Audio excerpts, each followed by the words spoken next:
Hello, listeners, and welcome back to another episode of Book Watch. I am joined once again with Chris. Hi, Chris. How you doing? Hi, Sarah Dane. Good to be here. And Jordan. Hello, hello. And today, we are going to be talking about Ready Player One by Ernest Cline. Ready Player One is a fast-paced science fiction adventure set in the year 2045, so not too far off from now, when much of humanity spends its time inside a vast virtual reality world called the Oasis. The story follows Wade Watts, a teenager who dreams of escaping his bleak real-life circumstances by solving a series of puzzles hidden within the Oasis by its late creator, James Halliday. Whoever finds all the clues will inherit Halliday's fortune and control of the Oasis. Along the way, Wade teams up with other players and faces powerful corporate enemies who want the prize for themselves, of course. Both the book and the film explore themes of friendships, identity, and the balance between virtual life and reality. Wait, we have balance with that? Since when? The book came out in August of 2011. And of course was written by Ernest Cline, and the audiobook is narrated by the wonderful Will Wheaton. Yay. The movie was directed by Steven Spielberg. It was adapted by Zach Penn and Ernest Cline, and it came out in March of 2018. So why don't you guys tell me a little bit about your introduction to the book, the film, which came first, and kind of what you remember about this movie coming out? For me, I watched the film, I think, first. It was something I didn't really know much about, but it was something that I came across and said, oh, that looks really cool. And so I jumped into it, and I loved the whole vibe of the movie, how much pop culture was in it, and how much I love all that already. Really compounded that. So I was like, all right, I got to read the book for this. And I think at this point, I've read the book 4 or 5 times now, so including the times I was doing it for this podcast to make sure I was fresh on it. But yeah, it's definitely one of my annual rereads. I love this book. Definitely. And Jordan? Yeah, I forgot how good it was. Like, I had to read it in one of my like freshman introduction courses in college. So it's been a hot second since I've read it. So they had us read the book and then watch the movie and do like discussion about it for that class. Oh, and I don't think I had read it or watched it since then. But when I went against my own like code of ethics. I watched the movie first before I finished reading the book, just to make sure I could get it done in time to record. But I watched it and I was like, this movie is rocks. Like, it's super fun. Like, it's well paced. Like, it keeps you engaged. And then I read the book and I'm like, this is also awesome. We'll talk about its differences and similarities, but it was. I got through it a lot quicker than I thought I would get through it, because my general vibe is more fantasy, not so much sci-fi and like reality based. So for me, I was like, oh, this is probably, I'm gonna have to just really work to get through this one. But it went quickly, so it was good.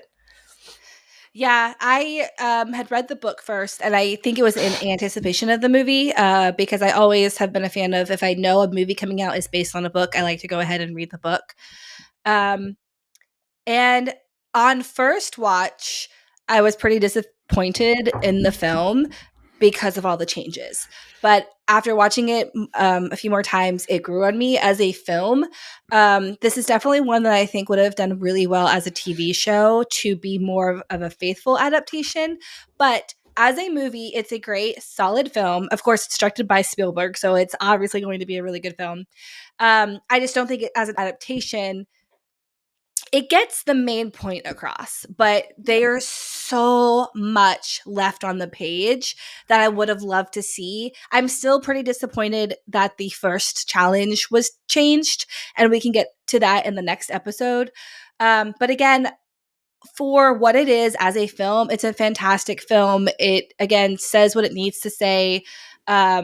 But I just would have really loved for this to be a solid TV show, maybe even have 2 seasons, with like his infiltration of the IOI as the beginning of season 2 and then the big battle at the end of season 2. But again, for what it is as a movie, it's such a good film, but the book is just so good. Yeah, I've kind of started seeing them as two different things entirely. You have to. They're both great stories, but they're two different things. And yeah, I think like even a season of TV for each of the keys or whatever and Yes. gates would be perfect, and then go into the other book as part of the next season or whatever. Mm-hmm. It reminded me of our conversation when I covered Percy Jackson with you, Sarah Day, especially that the movie compared to the book, where it's like they took some like the names and like kind of the background, and, like some very basic structural bones of the story that they copied, but so much was changed that it basically was its own property. And like I think we'll talk more about it, but I think it worked for the movie because like reading it, like there's a lot of just sitting around and thinking. There's a lot of like the computer like programming and coding, and it's like how to make that visually interesting. I can see how that the filmmakers might have thought that was a challenge. And so let's lean more into the virtual action that we can have in this like fantasy / sci-fi / whatever you want it to be virtual world. Like I get it. It's not, if you're judging it based on how good it is at adapting, it's a little tough. It's a little bit of a lower score, but it works. Yeah, exactly.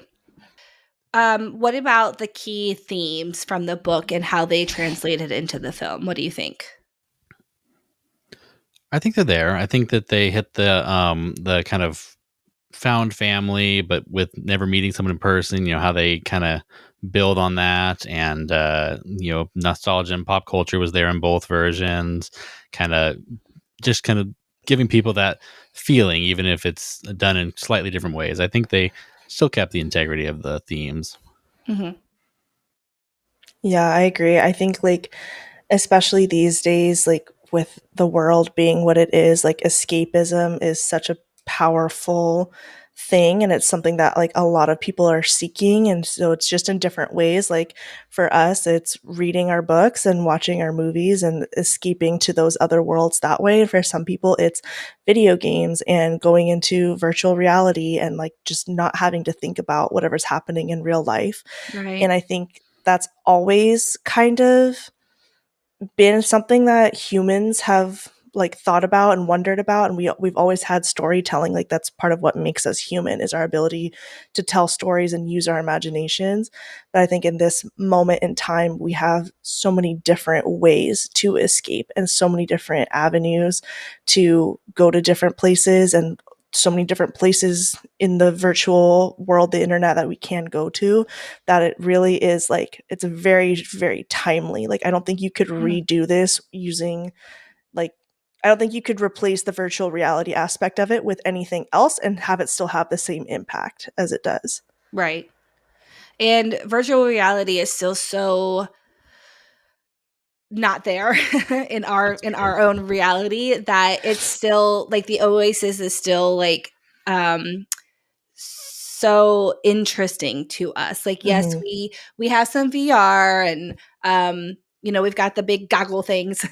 But to be so immersed is still such a foreign concept to us, that this is still such, like you said, an escapism. And like this whole book is just so, it's just so good. We've got 20 years. We could still get there. Yeah, that's true. Hopefully. I mean, if you listen to the first few lines of the movie, they say that it was 20. I think I looked it up. It was like right now is basically when the first. I think December of this year is when the first Oasis version went online. Wow. So he's 2045. So this has been established in his world for a long time. So it's kind of crazy to think that 10, 15 years ago when he wrote this, whatever it was, he was thinking that, in this virtual world, this is when this would have happened. And we're like, no, we're not there.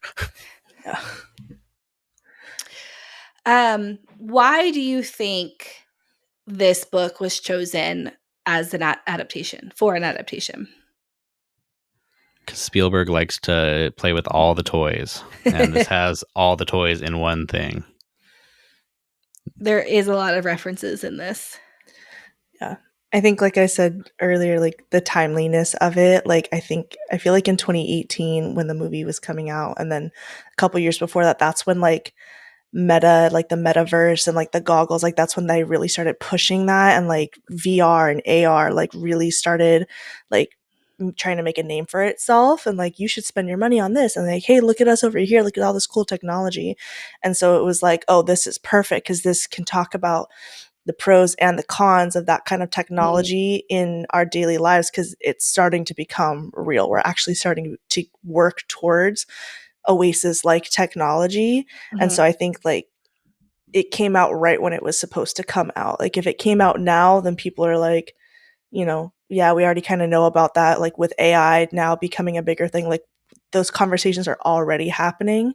And so this would feel like you're coming in late to the conversation. So for it to come out in 2018, it's like right at the beginning of the big AI boom and the AR and VR boom. Like I said, it was a good time for it to come out.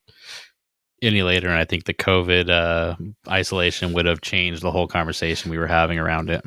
Yeah. But they do address that in the book. Like he talks Pandemics, Wade talks about pandemics, but he also talks about like, there's a point where he's like, I literally have not left my apartment in 6 months. It like literally has been 6 months. I have not stepped foot. I haven't seen sunlight. He has to take vitamin D pills just to keep himself like alive, because that's a vital nutrient, and he's not getting it because he's blacked out all of his windows. And like so that I think Cline, like in the book and the movie, might have focused more on that if this had been written and created post-COVID. But even pre-COVID, it talks about like how dangerous it is for people to be by themselves and to not have community and to not have people around you. And I think that would have helped a lot if we had something like the Oasis during COVID. Like so many people became depressed. There was lots of divorces. There was lots of negativity around being isolated for so long, that if we had, I mean, yeah, we have the internet, but the Oasis is so immersive. Like you can feel, you can touch, you can walk, be so immersed in this other world, so that you can still be in your little bubble physically, but virtually be with all of your friends and family. A little more of that actual presence versus just chatting with people online or whatever else. And not everybody has that. And if you had all this activity to do in a virtual space, it really would have changed things a bit. Yeah. I think it's interesting too, though, because like even just how things actually happened with COVID, we're still talking about like people are more depressed than they've ever been. They feel more isolated than they've ever felt, even without the Oasis. So I wonder if that would have like, it could have had a positive impact with letting us connect more and be more immersed in that connection. But how many people would have gone into the Oasis and never come back out? I was just even when we could. Right. Even when the like world we started to could open come back back. up, we'd be so used to it. And especially if we're like Wade, where he we would prefer it. And that is somewhat a thing still, where DoorDash is busier than ever, but restaurants lobbies are still empty, it feels like. I mean, and things like that, where people aren't actually going out into the world nearly as much. And some of that's current political, financial issues that people are having, but some of that is that habit they built of, oh, we'll have this at home where we can watch our TV while we eat it, or we'll do this where we're around the people we already want to be around. Right. Yeah. And I think Cline does such a great job throughout the book of pointing out the pros and the cons of it. And like, I can have my best friend be H and Artemis, and I can meet these people, Shoto and Daito, that live in Japan. I never would have met them if it weren't for the Oasis. And how wonderful is that we can build this connection and have these friendships. The universal translator, all that. Yeah. Like a lot of the stuff is like really cool, and it really is like, yeah, wouldn't it be great if we had something like that? And then it's like, yeah, but the corporate greed and the isolation that you have, and Wade talks about like his lack of physical exercise and mobility, like, that kind of a thing. There's always pros and cons to stuff. And so what type of person are you, or is it going to be more of a benefit or more of a detriment to your everyday life to have access to something like that? It's a really interesting question. Okay, are we ready to dive into the cast? Yeah, let's do it. Okay, so of course, let's start with Wade Watts, also known as Parzival, and he was played by Ty Sheridan. How do you think Ty did as Wade? And also, what did you think of their like CGI, like their virtual avatars also? I think that he did a good job as the character. He definitely. I mean, I would have loved to see some of the changes in his appearance that we see in the book, and the time frame is stretched out a lot more in the book. And so, like when he, starts using the machine or the shower thing that removes all his body hair and stuff like that, as well as washing him with like a car wash, it would have been nice to see that version of him that doesn't have any eyebrows and is bald. Especially in the book, how there was a comment from. Um, what's her name that she likes that sort of thing, Samantha, where she likes people that are bald, and so he said, I'll go shave my head right now and something like that, and then we find out later he is bald by the time she meets him. So would have been nice to see some of that change, but I understood based on the time frame that they used, it made sense, and I thought he did a good job of playing that geeky character. Yes. Yeah, he was cute. It was like, yeah, he was geeky, he was funny. I believe that he could like do all of the like coding and like that action that he needed to do to further the story. I was bought in on him for sure. Yeah. And I thought that his avatar looked really good. I think all the CGI was really solid in the film. Mm-hmm. Yeah, it did a good job of like actually looking like video game CGI and not like Uncanny Valley, like trying to look too human. Like it was like, no, this is a video game. We're gonna make it look like a video game, and so that was really good too. That's a really great point. It really is. Yeah. Because even like the humanoid like avatars, like it's like, okay, that's definitely still a video game character, like an avatar where you can like change, like adding a scar or coloring or types of hair, like you can tell like that it's a video game piece. So that was really cool. All right, moving on to Samantha Cook, who played Artemis, Samantha Cook, also known as Artemis, played by Olivia Cook. She was great. I liked the character a lot. I liked the way they had her portrayed. They did change a lot of her story, but you still had the confidence, the bravado when she was in the Oasis, and even outside of it, she still had. You could feel that bravery and the way she is willing to face up to anything and stand up to everyone, but still has that reserved kind of issues with her self-esteem, but has her barriers up and that she uses for herself to protect herself. What a path for Olivia Cook, going from this to Game of Thrones. Right. Like, I was like, I was watching House of the Dragon. I'm like, I know her from something. I can't remember what it was. And then I watched this. I was like, there she is. I get it now. But no, she was great. She was, being able to play like the cocky, like I know what I'm doing. Like I can keep up with everybody, like that. And then that bravado, like you said, like hiding the shyness and the self-esteem issues and the insecurity, like she really nailed that part of it. I agree. I liked her as Samantha. I did not like her avatar as much. It was pretty shocking to see because in the book, she's supposed to look pretty much like herself, just without the birthmark. Right. And in the movie, she has a completely different hairstyle, much more like rocker, much more like virtual. Alien. Yes, alien is a great word for it. Not realistic, really. So that was jarring, and still, even on this last rewatch, it was still kind of hard to watch that because she's not supposed to be that different. But it was fine. It worked for the film. I did really appreciate at the end that she had changed her avatar to have the birthmark on there. So I like that little detail. In the second book, they reference back to that about how she turned that into almost a trademark and not just, it was something she just claimed, but then it became almost her trademark as one of the owners. That was cool. Mm-hmm. Yeah. Okay, moving on to Helen Harris, better known as H, played by Lena Waithe. I like the way that they did it in the film. It was pretty good. It felt very similar to the book, and the gender swapped our avatar in order to, protect themselves from the racism and the sexism in the real world and in the game. I think that the actress played it well, and I think that I really enjoyed that character too. Yeah, I remember being super shocked the first time I read it. I was like, "What do you mean each is a girl? Like, what are you talking about?" Because even the way that the character's written, like, they do a really good job of like making the dialogue sound like very teenage boy, and so like I truly was shocked. Like he really got me, especially the first time, and then like kind of forgetting about it and like watching the movies, like, oh my god, yeah, like I remember that, and um I like how they talk about like the voice modulator and like, and Wade being so shocked, like, you've been a girl this whole time? Like, what do you mean?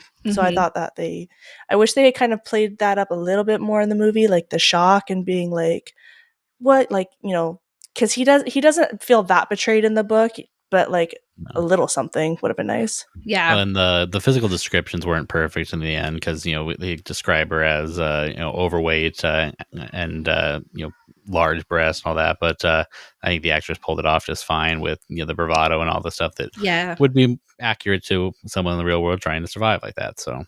Mm-hmm. I liked her, the actress. Again, though, with the avatar, it was jarring. I really liked what they did with the avatar, but in the book, and correct me if I'm wrong, but he's just like a normal guy, like jockey, tall, handsome guy. Whereas in the movie, again, more alien-like with the whole, and they did this with IROC too, with the like cyborgy. Yeah. Alterations. Now, in the book, they're all still in school when they start this, and they're required to have an avatar that is humanoid and is their same gender and all that stuff, which hers was all changed in the past by your mom and whatnot, so that was fine. But that's why we didn't get that humanoid system, is because they didn't have to once they moved it out of the school time frame. Mm-hmm. Good point. Again, I like what they did. Like, it's fun. It makes it more interesting and more, they really played into the virtual reality of it. But again, just shocking the first time I saw that. So let's move on. Let's do Daito and Shoto together.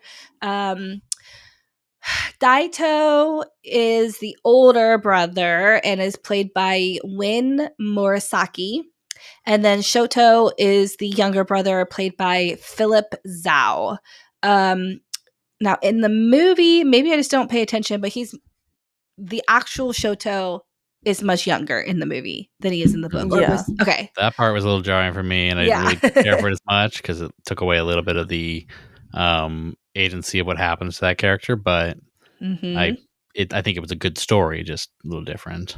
Well, they definitely made, even with you mentioned earlier, Jordan, with H and Wade's reaction to it, everything was just a little bit more comedic in the film. Right. And I think Shoto's character was definitely comedic relief. A lot of his lines were meant to make a laugh. Which is fine. I prefer the book storyline that happens for Shoto and Daito. I think it's a lot more powerful. It's definitely a lot darker. So, like, as with any adaptation that we've covered, like, who is the target audience? Like, if you're going to market this to kids and your main goal is to get kids to put their butts in seats, you can't really talk about the corporation going in and throwing somebody off their balcony. Off a roof. that's not gonna go over well for children, and their parents are going to be upset. So I totally understand why they made that change. I just think it's unfortunate, like you said, like it takes away the agency of Shoto and him like being willing to sacrifice his avatar to avenge his brother, and like talking about, how especially them, like they aren't in the book, they aren't actually brothers in real life. And so for him to like feel that bond so deeply for this friend that he's made online, to call him brother and to, make the sacrifice play to avenge him, like that could have been a really powerful moment to really hit that like found family note really hard at the end. And they just kind of like took it away, which it worked out fine still, but it was a little sad to miss out on that. You would have added a lot more emotion, a lot more feeling to the story if you'd had that in there. And they do have the like almost suicide at the beginning where we're kind of walking through like this becomes someone's life. So if they die in this, it's a big Oh, deal, and the guy yes. almost jumps out the window, and people jump on him and stop him. So I think they were kind of Mhm. trying to give us that feel that this could happen here, but they don't show it to us because of that kids audience. I think, trying to get kids to Yeah. watch 80s movies. I mean, Yeah. And I just think that there's not enough time in a movie to dive into that relationship. Like, they weren't Yeah. their characters in general were pretty watered down in the film they were. Totally. until they were all in person with each other, and they kind of just appeared in the film. Like, Yeah. whereas in the book they made it on their own to the first gate, and then that's when they started kind of interacting with each other.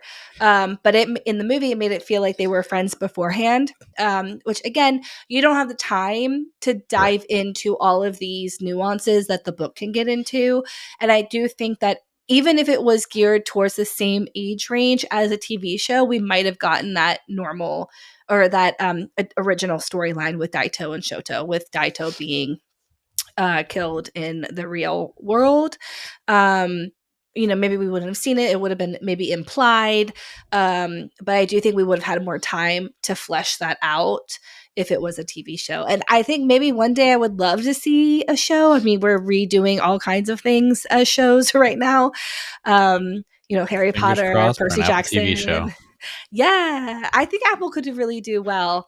They have the money to get all the IP they need to get, or at least Yes. licensing stuff with their Apple Music and their movie stuff. All gives them a lot of access to things that could definitely make it more possible to have a lot of these things they would need. true. And that was a thing with the movie, is like a lot of the references, and we might get into that in the next episode, but a lot of the references were changed, but that is because of licensing issues. Like, they were allowed to use what they could get the license for. So, and that's fine. I'm fine with all of that. Okay. Anything else to talk about the top five? What are they called in the book? The high five. The high five. Before we move on to our other characters. I don't think so. I think all the actors played off of each other really well when we did finally get them all in person. So they had good chemistry. They felt like a team by that point. So that was good. So that's all I have to say. All right, so let's move on then to James Halliday, also known as Anorak, played by Mark Rylance. I was really happy when I got to the part in the book where they talked about Halliday and his behavior and how they think he was autistic and had Asperger's, because I watched the movie and I was like, that gentleman is on the spectrum. That gentleman is autistic. And so for them to I'm like, well, maybe not. Maybe he's just eccentric, because sometimes it is hard to tell. But for them to give that representation of somebody who is autistic and neurodivergent and can create something incredible and kind of take away that stigma of it being a bad thing, or meaning that, because a lot of people today still think that if you're autistic, you're not as smart, or, any number of terrible things that are not true. So for them to give that representation and put it out there, you can be autistic and a genius and a gazillionaire and do all of these cool things, I thought was really cool. They call it specifically high functioning autistic, most likely, and all that, which is a lot of them are in a certain way. I mean, not everybody pinpoints into what your hyperfixation is. Maybe it's not something that makes you billions of dollars, but there are people that definitely, of all levels, that do really well with autism and things like that. So, and I think that was great representation for sure. Yeah. I thought he was a good. I thought he was did well with the role. I think he played it well. And I mean, he definitely had the character had a lot of issues that he was working through in the book that you get hints at, and with the love story that never went anywhere for him, and his inability to understand some of that, and but I think that the actor in the movie portrayed a good enough version of it for the watered down story they told us, in that with his part of it. And his avatar, I think, is probably my favorite of all of them. I think they really nailed that. The Wizard Anorak. Yeah. Yeah. He was really cool. Yeah. I also really like the way he created the keys and opened, gave the next hint. I just really like how they made all of that come to life. His presence gave it all a lot of gravitas. Yeah, it was fun. Yes. Okay. Next up, let's do Ogden Morrow, his best friend, played by Simon Pegg. I thought he was great. I wish he was in the story more. He was in the book. He has that part of the story where he gets to go bring them all to Oregon and be a part of that final saving them from the corporation. And I mean, his house in Oregon being a recreation of Rivendell from Lord of the Rings in the book is amazing. And I would have loved to have seen more of him. And I think Simon Pegg played him great. Yes, and I think seeing more of Simon Pegg as Ogden would have been great. And again, next episode, when we get into the details of the plot, I think we'll talk a lot more about that. But I think it was a shame how they changed his character so much, or just didn't give him as big of a role as they did in the book. Right. He Yeah, kind of just I mean, a suit at the end that came in. Yeah. Sorry. Yeah, if you've got Simon Pegg, use him. You know, Right, like exactly. don't just relegate him to like basically an end credits scene, like the epilogue scene. Like let him work, let him cook. Mm-hmm. I mean, it was. I guess we should have mentioned also with Ogden Morrow, he was the guy in the library, and I'm sure he has Curator. the curator. Yeah. Thank you. Which was changed from the book. Yeah. And so he did still sort of help the high five in that way. But yeah, that was again. It's a shame that they kind of cut his character so much. Right. So that brings us to, I want to save IROC for last because there's a lot to talk about. But let's go to Nolan Sorrento, played by Ben Mendelsohn. You know, I never watched a whole lot of other stuff he was in, I don't think, or that I knew of it. He kind of blends into the roles that I've seen him in. And I think he did the job well. He was a good corporate overlord that you can kind of feel a little bit of the menace from him and things like that, you know, we wanted to see in there, but he felt a little more goofy at times too. Like, you know, it had both sides of it. And I thought it was a good casting. Yeah. I can't think of his character's name in Star Wars because he plays it in Rogue One and in Andor. But this felt like a nice little warm up for that role of like the evil empire, like evil bureaucrat, Someone like trying to get overlord. that power, yeah, and all that. Yeah, like Orson Krennic.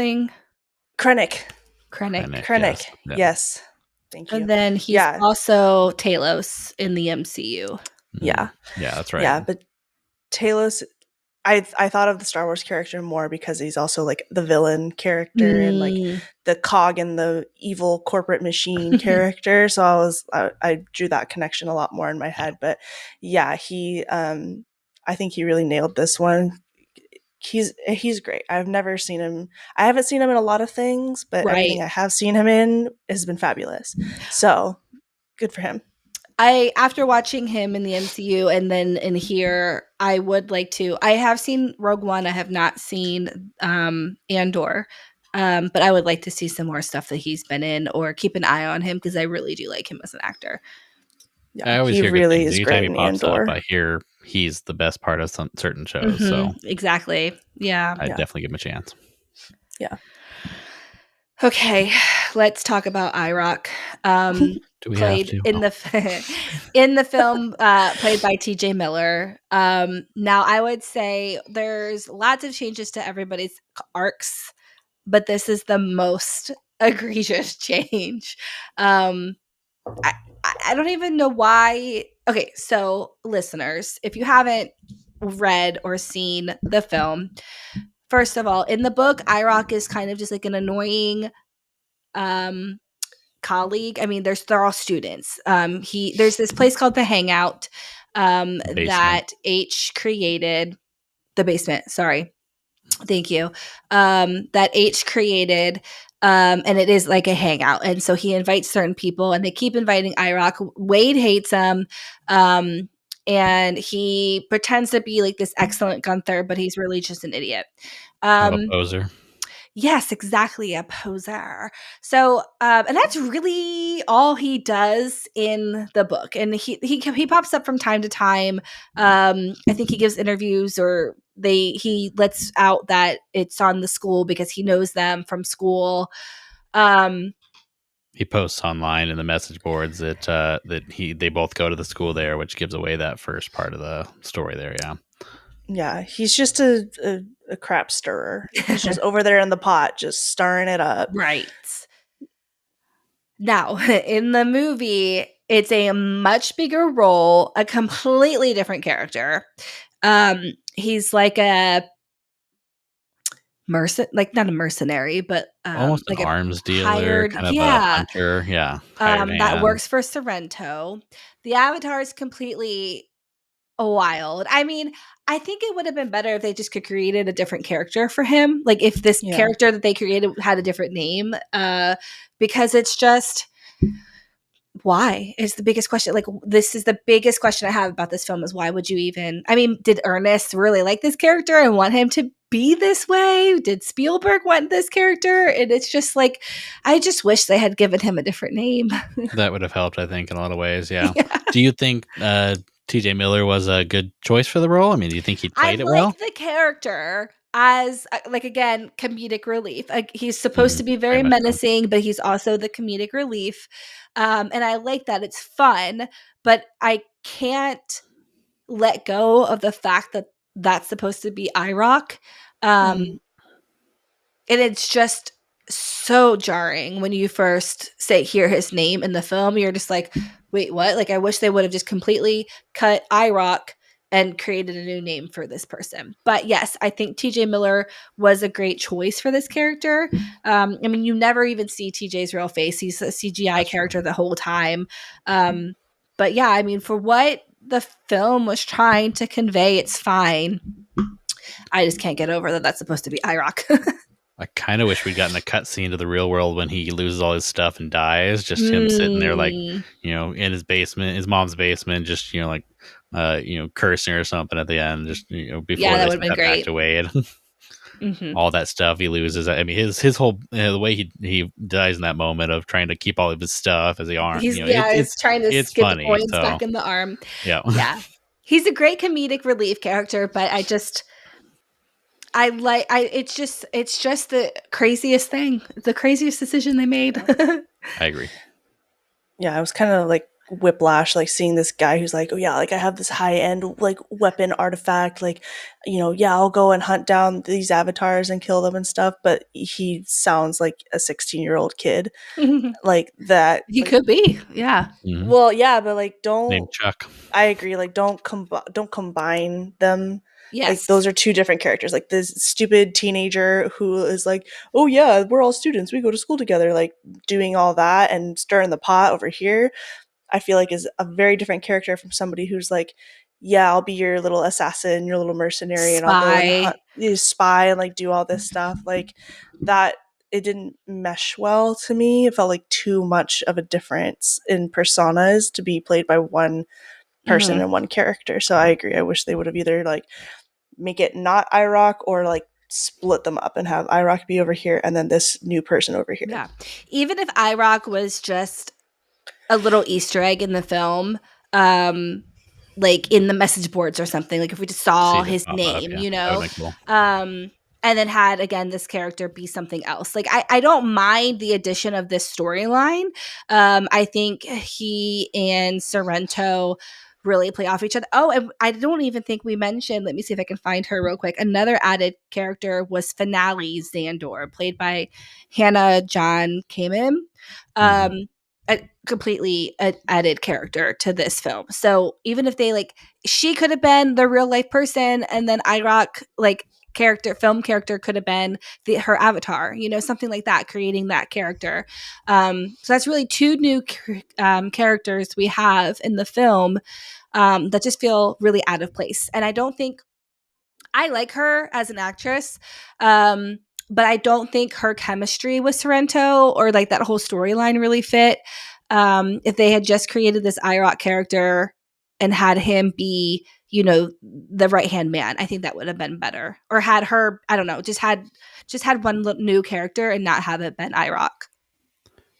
I was just thinking that it almost would have been nice to have a little more population of the Gunthers that we don't see any more of these people in either the book or the film very much. You don't ever see them interacting with any other ones, which you don't have to in this virtual world. But I almost wish was a little more grounding to the story, and like this is a populated world with these Gunthers everywhere that we're running into. Mm-hmm. But you and don't I see mean, that. we witness that in the final That's true. battle with The how final many battle has Gunthers them, come. Yeah. but And we interacting wouldn't all have through, we that. don't see that. Yeah, Mm-hmm. Yeah. they're Well, and I talked mean, about, he but makes that's a it. point in the book, at least, about how he and H have made it a point to not join a clan, Right. because they respect the game and Holiday, and what Holiday created, and they just don't want to But maybe some sell population in the out. basement would have Mhm. helped us see there's other people that Yeah, are I would have in this. loved to see a scene in the basement. Mm-hmm. There was a surprise cameo towards the beginning with McKenna Grace is in the classroom where as they're showing it, as you watch the film pan by, she's right there sitting at a desk learning about the contest. I actually was think fun. I can't remember if I noticed that or not, but I don't know if it was this movie or something else. I was just filling my husband in on McKenna Grace and how she was like a young person in all of these films, and now she's she was everybody's just in younger. a rom-com with the How to Train Your Dragon guy, and she's also going to be in Sunrise on the Reaping. Mm-hmm. Yeah, so really excited for that one. Cannot wait. But back to Ready Player One. Okay, so any other things to discuss about these characters and their cast?